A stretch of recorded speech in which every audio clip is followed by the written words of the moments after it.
Welcome to another episode of Shots from the Winchester podcast, where we explore leadership topics from a variety of perspectives. This podcast is brought to you by Greencastle Consulting, your nation's premier strategy execution firm.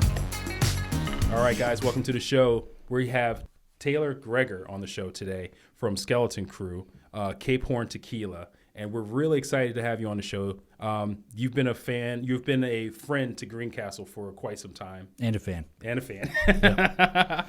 Just for everyone out there, just so if you don't know who Taylor Grieger is, I'm going to tell you now. Here we go. Taylor Grieger is the captain of the Skeleton Crew Sailing. He's a former Navy rescue swimmer. Taylor was also born and raised in Texas. Thank you, good old Texan guy. Spent 6 years in the U.S. Navy. After leaving the military, he struggled with PTSD after transitioning into the civilian world. He was eventually inspired by Skeleton Crew mission, which we'll learn a little bit more about Skeleton Crew in a little bit here. Sailing outside of Cape Horn to raise awareness for veteran suicide. You currently live in Texas now, and thank you for visiting us over here in Pennsylvania. Bit of a trip, but we're always happy to see you. And we're going to get into some of the things that you've been getting into recently, especially with Cape Horn. But one of the things is that you had a movie, and I think you had one of those. Your movie was premiered here at Greencastle a few years back. Yeah, several times. You guys, we actually, before the movie was even finished and released, we screened it with you guys. Because it was a big Greencastle. Yeah, it was a big deal. Well, I was talking with Shane, our producer, who's going to be here tonight, and our director, Glenn. Incredible, just human beings, right? Yeah. And, Glenn and I would talk a lot, and the deal is, you guys, I mean, this is what's cool about Greencastle is you guys all understand exactly what we're trying to do and what I'm about to say. Like, getting it right was a massive deal for us. Yeah. And not, like, I'm not going to say offending, but, like, putting something in the film that would disgrace or discredit people that we served with or what we did in the military, so that was a massive deal for us, and so you can love a thing and work on it as much and try to do the best you can, but at the end of the day, we were like, we need a group of veterans to watch this before we come out with it to say, you guys are idiots. Yeah. Or, that's all right. We're right. Cool. So right. Greencastle was that. That's how we first started working with you guys. That's awesome. They had a screening. I didn't come to that screening. It was Glenn and Shane. Mm-hmm. And you guys did. There was some negative feedback from it. Yeah, which we'll talk about it in the Winchester a little later. Yeah. But all that got removed. It was really just one thing about it, and we took that out. Yeah. I'd rather not say what it is because it would ruin someone's career. No, that's great though. But tell us a little bit about Skeleton Crew, because I feel like Skeleton Crew has led to Cape Horn Tequila. Okay, so your journey, as I just read to the audience, that you dealt with PTSD coming out of the military, and you found sailing to be therapeutic for you. Yep. So we just picture the tequila doesn't even exist, right? The tequila isn't here. We're here for Skeleton Crew. The only reason we make tequila is to support Skeleton Crew. Skeleton Crew is the end all for us. It's what we do, and it's why we started making tequila. We like we kind of mentioned earlier, like the concept's simple. It's just like the Girl Scouts, but instead of little girls selling cookies, veterans sell tequila. Yeah, because we had a really hard time fundraising. And like I said, I hate fundraising, dude. It breaks your soul. It breaks your heart. You get let down a lot. Yeah. You get a lot of empty promises and a lot of people that just want to sound really cool. Yeah. But don't actually do anything to help. And then we're on the side of it where I see a backlog of veterans reaching out and asking for help who are legitimately hurting, or families that are hurting, because we get a lot of parents and spouses that are like, hey, my husband or my wife's they're not all right. Yeah. That's what I see. So whenever I'm fundraising, somebody's like, yeah, we'll help. And then they ghost me. I'm like, dude, for real? Like, people need help right now. You said you could do it. What's up? Right. Like, now. We need help now. And it's just so heartbreaking, man. Yeah. So we were like, let's do something about it. So maybe one day we don't have to rely on other people and we do this all ourselves. And so that's whenever the question started. And then was like, well, I can make tequila. I'm really good at making tequila. I can do that. Yeah. I was like, why don't we start a tequila company? It was a super naive thought. If I'd known what I know now, I might not have made a tequila company. But I probably still would have made tequila, but I would have kept it in-house. So that's where the concept came from, was let's make the best tequila in the world. Yeah. And that like, you could make a moderate tequila, right? Anybody can go white label a tequila. That's super easy to do. If you have money, you send somebody down to Mexico, or you go to Mexico and you go to one of the hundreds of distilleries and you're like, hey man, here's a bunch of money. Yeah. Let me put my own label on your tequila. And there's a lot of people willing to do that are out there today. Yeah. But I was like, you guys all know what it's like being in the military, and if you do something stupid, all your buddies will never let you live it down. So my thought, I was like, man, if we create something, it's going to be like 20 years from now, we're going to be sitting around a fire on a boat, and my buddies are going to be like, this dumbass made the shittiest tequila in the world, and I don't want to hear that for the next 20 years. I don't want to be messed with about that. So right. I was like, all right, if we're making tequila, we're doing it all the way. We're going all the way. It's going to be the best. It's going to be the best in the world. Yeah. And knowing what I know now after working down on the agave farms and making tequila before this is you'll never make the best tequila in the world. I think tequila, like, once you get into the category of fine spirits, right? Mm-hmm. It's a lot like music is the best way I can think to describe it. Like, there's really, really good, beautiful music, right? Yeah. But it doesn't matter how good the song is.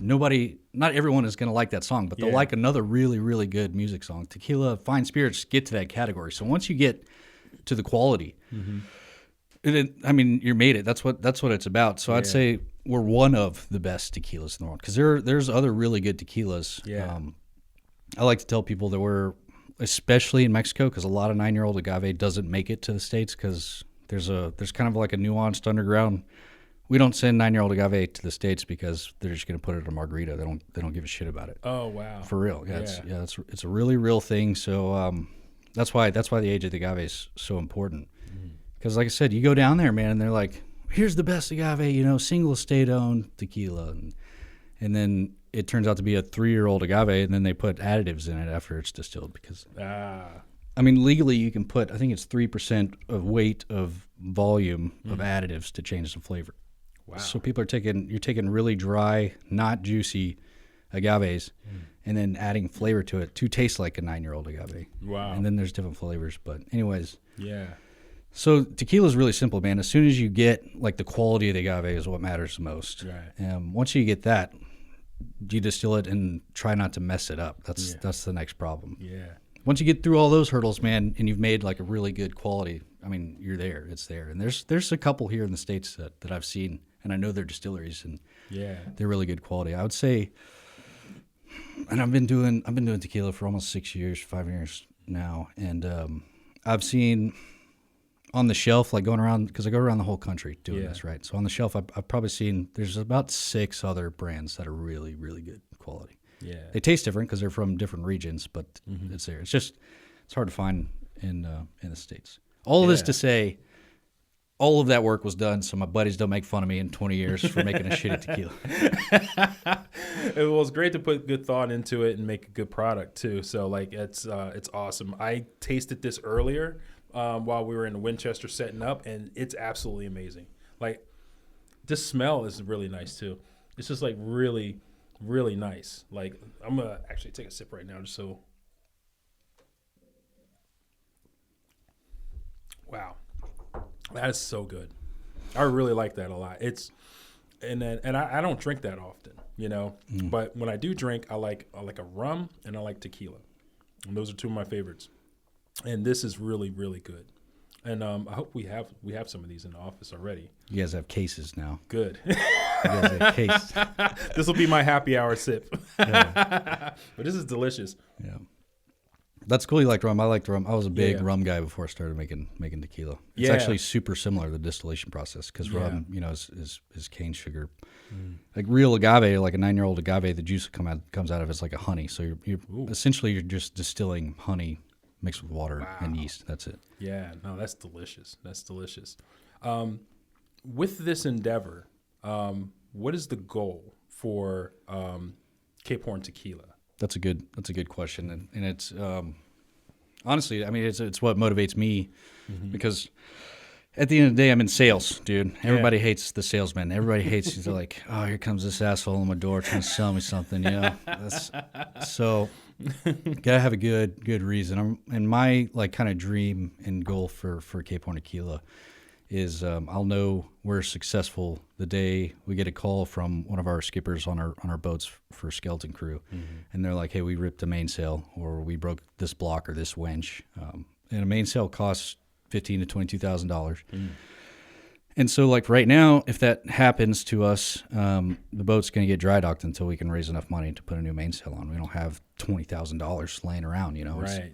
We're super small, and we have a backlog of people asking for help all the time. So the day I'll know Cape Horn Tequila is successful is the day one of the skippers calls me and says, we ripped it. And then I say, new mainsail will be on the boat tomorrow on its way to you. Right. With no questions asked at all. Just like, we're getting it done, dude, because we can do that. And that's the point I want to be at. Yeah. Our first step is to get, to raise enough money to end a backlog of people reaching out and asking for help. So that's kind of my first like milestone to get to as far as raising money or selling tequila is that's the very first goal for me is to raise enough money where we can get everybody down to us or wherever the boats are in the world, because we get a lot of people from around the country and their families and spouses that are like, hey, my husband or my wife or my son or daughter, they're not doing good. They're not okay. Yeah. And then we get, individuals will watch it too. But we get a lot of people that are active duty, surprisingly. Oh, interesting.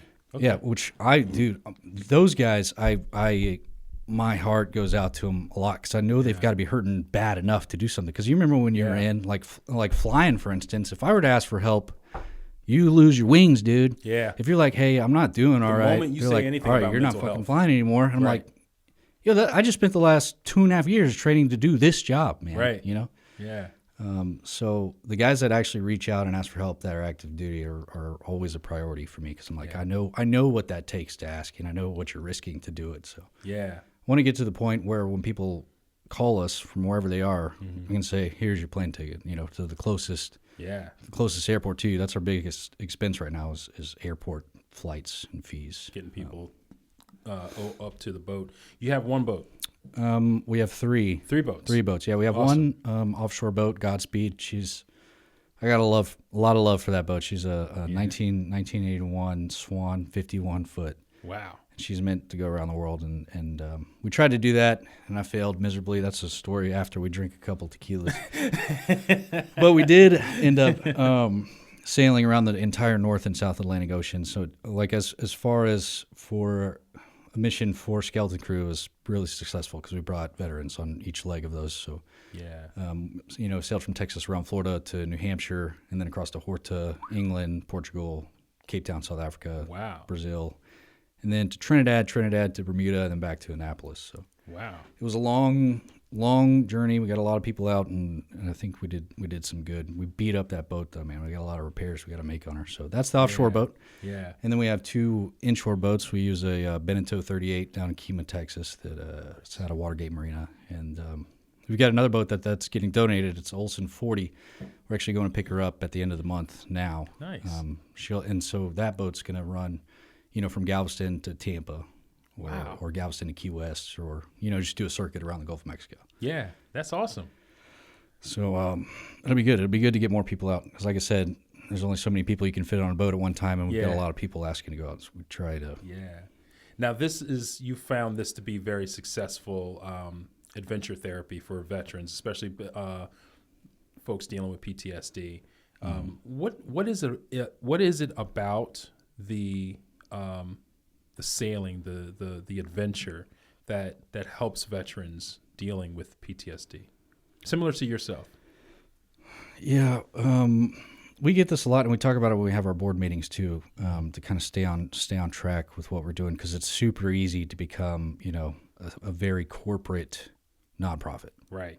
It's very easy to just get grants, get office staff and stuff, which we have none of these things. But it's easy to like we could. It would be easy, and we could raise enough money to just sail Galveston Bay all the time, every day, which is dope if you've never been sailing before. But what does that give you to look forward to after you're like, all right, I'm going to go do a circle around the bay. Yeah. That you can only do that for so long. Yeah. So what I think works, and like I said, this is what we talk about when we have these meetings, is like we need something to look forward to, because that's what worked. That's what saved me, dude. What saved me was sailing in Patagonia, in Kalita Kulawani, anchored there between glaciers, and that was the light switch for me where I realized I wanted to wake up the next day to see it again. Yeah. And it's always in the back of my mind. I still think about it today, just knowing that there's a beautiful place in the world that exists where goodness is real every day. Like we talked about earlier, man, just the vibrations of the world down there, it's untouched by humans, and it gives you something to look forward to. And I think for me personally, that's what sailing and Skeleton Crew is. Like, it gives me something to hope for, to know that real good lives in the world, and I can go see that if I wanted to. Yeah. What I think, works for other people that I've seen on the boats, and I've done this, for years now. We've sailed hundreds of people, every year. And what I think works is getting back into a community with other people you can actually talk to about what you're going through. So that happens a lot on the boat. It's not therapy, man. I tell people there's no it's not like a woo-woo thing, like you're sitting, knee to knee with a therapist or something. It's, dude, you're sitting under the stars, and most of the time you're cold as shit, and you're sick, and you're hungry, and the waves and weather suck, but you're sucking together in the cockpit, and you're like, everybody in the military understands this. It's the civilian side that doesn't quite get it. Like, the worse it gets, the closer you're getting with the people around you. Yeah. Because that dude, like, really sailing, if people aren't on it and taking care of each other, everyone dies, for real. So you've got to be on it, and you got to be paying attention to what the lines are doing and what the weather and the waves are doing. You got to be sailing the right angles to do that, and it really does take a team to do that. Unless you're super rich and you can afford a really expensive autopilot and gear, which we don't have. We don't have any electronics, especially on the offshore boat at all. Right. So I feel like that would actually take away to some extent.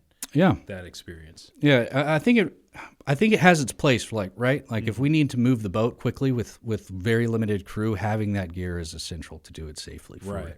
Yeah. But on an expedition with crew, with people from Skeleton Crew, it removes the connection to the ocean. You're not really paying attention to what the sea is doing, what the pressure in the air is doing, what the clouds are doing, the sun, all things that you never ever pay attention to on land. Like when I'm driving around, I don't give a shit what the clouds look like. Doing, I do it every now and then. I'm look up and I'm like, oh man, that's not good. But at least I'm in a car. And I feel it. I don't think that goes away. But yeah, being connected to the world again kind of removes you from your shell of yourself, I think. I think that really it breaks that down, man. Like, you're not paying attention to how you feel. You're paying attention to what the world's doing around you, or you die. Gets you outside of your head a little bit. It works. And then you're with a group of people who talk shit to you, right? Yeah. Like, if you're being a bitch, somebody's gonna be like, yo, that doesn't happen, right? If you're sitting alone in the middle of the country, like, you can be a whiny dude you can go home with your spouse and complain about everything and be negative all the time. But if you're with a group of people that love you, they're gonna be like, shut up, man, go get out of here, or go the fuck below deck until you're ready to come back up here. Right. And I think that's important too, especially for us to have people call you on your bullshit a lot. What drives me whenever I was battling the demons by myself, I go down rabbit holes and it compiles and gets worse and worse and worse, right? Because I'm always second guessing. I'm like, man, am I taking this too seriously? Is this a really big deal? And then I'm like, yeah, it is, and then I'll spiral down. I'm like, yeah, it is that freaking bad. It is that bad. You do really suck at this. You are awful at this thing. Yeah. Like, you are a terrible person. And then you have a group of guys you can text after a trip, because you get really close on these things, man. You've gone through a suck together, so you're still hanging out. Yeah. So you have somebody be like, "Am I wrong here, man? Like, am I messing up?" And then if somebody's like, "Yeah, you are," or, "Nah, dude, it is that bad. What can I help you with?" Yeah. Or, "What's the best, dude? What the best thing is that I see a lot on the boat is, man, I felt like you did 2 years ago, and this is what I did that worked for me. That's and you should come with me to do this thing. That's special. I freaking love that, dude. Yeah. That's the best. I'll be at the helm and I'll watch conversations like that go down. I'm like, fuck yeah, dude. Yeah. We're doing it. Yeah. That's it. That's the moment right there, baby. That's it. Just rallying, dude, getting the gang back together. Sometimes you just need that confirming,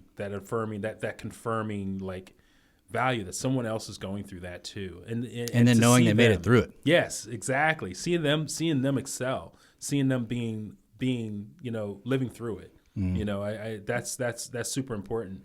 And in a lot of cases too, because PTSD shows up in so many different ways. Yeah. You don't have to be a combat veteran. You don't have to be a veteran in general. You could just be a victim of something, and PTSD can just overwhelm you as a person. And just to know that you can be around people that actually can understand that and understand you in that way is so helpful to getting you back on track and getting you back to being the person that you are, from all these experiences. That's a beautiful thing. I'm glad you're making Skeleton Crew valuable for other veterans and other people. Trying. Yeah. Yeah. What do you need from donors? What do you need from people? What do you need people to know to get you to that next level? Airline miles. Yeah.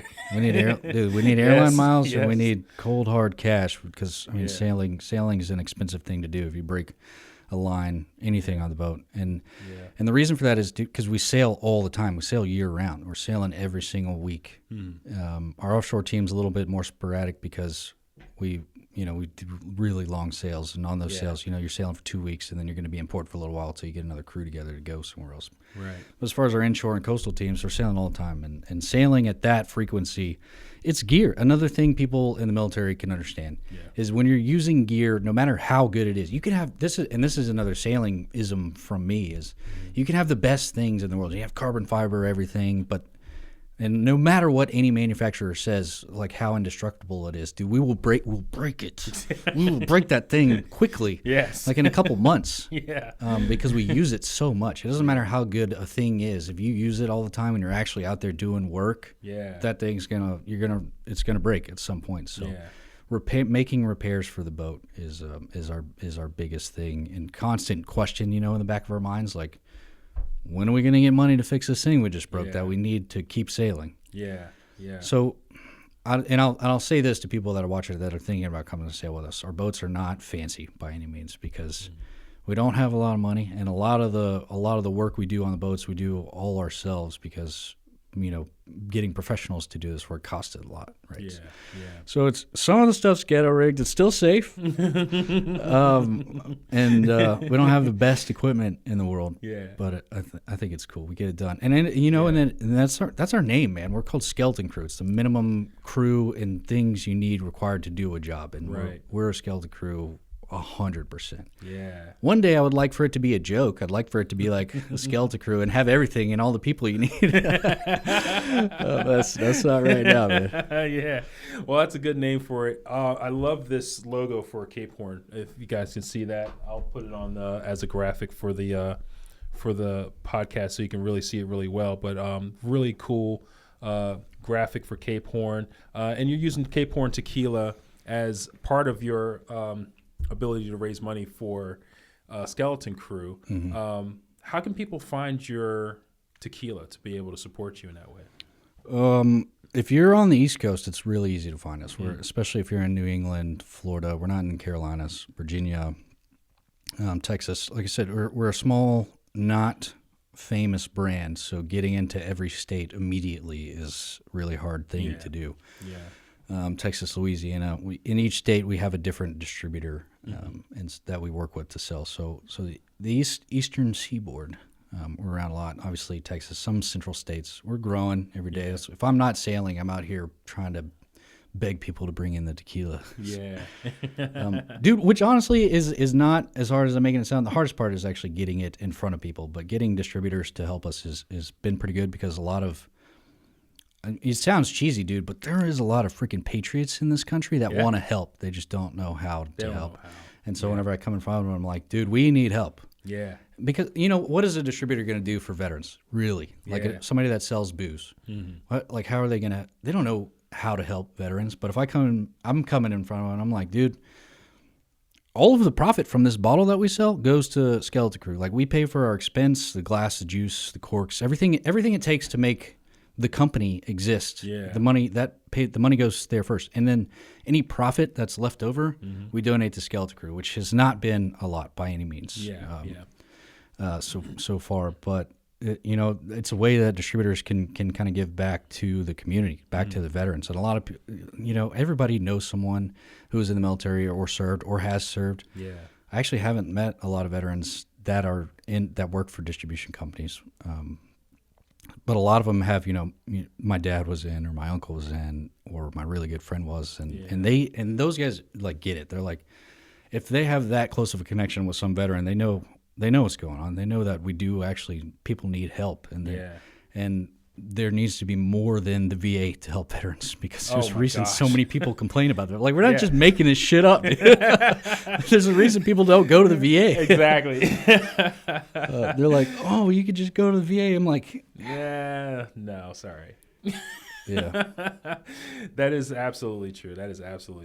So if you're out there and you have access to this, get a couple of cases, because that's definitely going to help some veterans out. Yeah. It's going to help you guys, especially in those situations where you got to fix things. To me, especially, I know sailboats are super expensive to maintain, to run. You have to clean the keel. All kinds of stuff is there. So there's a lot that needs to be done, and we don't want to abandon those veterans out there that are looking to get out there on the water with you guys. So definitely, if you're out there, check this out. Check out Skeleton Crew. Where can people find you? Especially donors. Yeah, SkeletonCrewAdventures.org is the best way to see what we do. There's a link to the film on there if people want to know how we started, because Hell or High Seas is the origin story, right? So that's on there. Definitely check that out, y'all. Amazon Prime. Yeah. Skeleton Crew Adventures is the best place to go. Nice. Do you guys get profits off the movie sell? No, the movie doesn't make any money, man. I think, maybe it last year I think it made $1,200, and we just donate all of that goes to Skeleton Crew. Yeah. It's just, one view, makes like 0.000 cent. Yeah. Right. Yeah. Something like that. I don't really know how it works. I see the end of the year, Shane will message me and be like, it had this many views and it made $1,200. Yeah. I was like, Skeleton Crew Adventures. All right, you just get it. Yeah. So besides that, I know that we're doing this event here tonight. So we're doing an event. So this will be, obviously, we're going to put this out later, but we're doing a happy hour. We do happy hours every month here at Greencastle. Tequila tasting with your brand. And now I've tasted this a couple of times now, probably a little loopy. This is absolutely fantastic. I would love it if anyone out there who's just listening to this on Spotify or any of the other accounts that we have, Apple Podcasts, if you're watching this on YouTube, take a look at this bottle, find it, buy it. You're going to love it. Guaranteed. It's absolutely delicious. And I've tried some tequilas. We have somebody here named Kevin who's like a tequila guy. He's the tequila guy. I keep hearing about Kevin, man. Yeah. I'm excited to meet this guy. Where are you? We were at a camp out earlier this year, or last year, I guess. And he had a little tequila tasting little booth that he made up. Oh, cool. Yeah, he's like, try this. He had this Michael Jordan tequila. Oh, yes, that he gave us. So it's like, that tastes good. It felt like the middle piece between the two. I like if he had given me this, I would have been like, I like this. This is for me. I'm not a heavy drinker. I'm not a drinker generally. I like what I like. And like I said, I like tequila and I like rum. Those are two of my favorite ones. And this is delicious. This is super delicious. So I'm very proud of your product for you. Thank you. So it's very delicious. Yeah. Tell me more. You had a lot of negativity, so appreciate you, man. Thanks for the kind words. Absolutely no. Definitely find this. Have a taste of it. Buy as much of it as you can, because you know where the proceeds are going to go to. You're supporting veterans. You're supporting the Skeleton Crew Adventures. Check out the movie on Amazon. And guys, make sure you like and subscribe as well onto this. Put some comments down below on the underneath of the video, especially if you're watching this on video, or if you're watching this on or listening to this on what are we on? Spotify. We're on Apple Podcasts. We're on a few other audio platforms as well. But if you're watching this on YouTube, definitely put a comment down below. If you're looking for where you can find this, leave that comment, and I'll make sure that Taylor gets that information so he can get that out to you. Taylor, thank you so much for being on our show. Thanks, really man. Appreciate it. I'm very much looking forward to the happy hour with you out there. Talk to all of our people. I'm sure we're going to have multiple cases of this. Probably going to call you for more. Good. I'm here. Do you want to give any shout outs to anybody? No, man. I only thing I want to add is seriously, like if people watch this and they do have questions, leave a comment. I'll pop in on y'all's comment section and answer what people want. Yeah. I do get on LinkedIn, like, cause I follow y'all's LinkedIn stuff on there all the time. Nice. So if I see comments on there, I'll reply and answer those. I think it's important. You know, I think media is a tool that we can use to all kind of still stay in touch. Absolutely. And be an actual face and person behind a computer. Absolutely. Again, thank you so much. Thank you for your continued service, especially with helping veterans. Thanks, man. Very grateful. So I'm grateful for you guys. It's cool that, something like Greencastle exists in the world. It's motivating to me. Yeah. Thanks so much. Really appreciate it. All right, guys. We'll see you again next week. Talk to you later.